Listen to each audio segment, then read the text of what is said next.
64 Cleveland police officers will be facing suspension and other discipline because of their involvement in a shooting during a high-speed chase. Now, the high-speed chase involved a man by the name of Timothy Russell.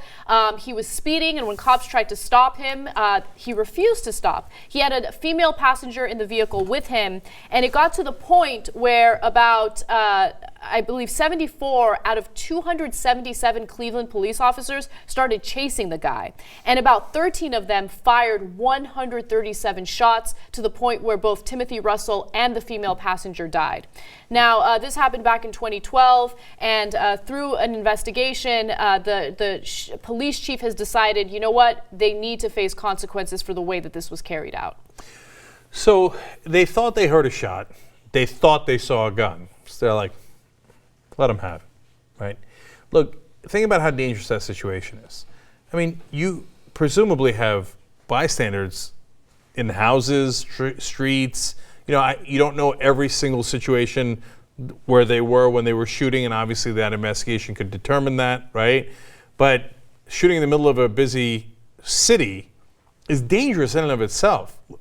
You know, even if you thought they had a gun. Mm-hmm. But and I know the guys leading on a chase, and I bet they were pissed. And that's why 74 out of the 277 officers on duty that night are like, "Wow, sick the land, let's go get him," right? Mm-hmm. And they're animated about it. But because you're pissed and you're animated, and he's doing something wrong, doesn't mean you should fire 137 shots. I mean, that's reckless any way you slice it. Definitely. And not only are you going to kill the person you're chasing and the passenger who's probably 100% innocent, but you're also putting other officers' lives in danger. You're putting other, you know, as you said, other people that are just standing there in danger. It's so irresponsible, and so they didn't carry it out correctly, and I'm glad that there's going to be some sort of justice here. There's going to be some sort of punishment, so it does send a message that this isn't the appropriate way to act if there's a high-speed chase. And by the way, the guy is speeding. He's okay, he's trying to get away from police. Do you really need 74 police officers to go after him?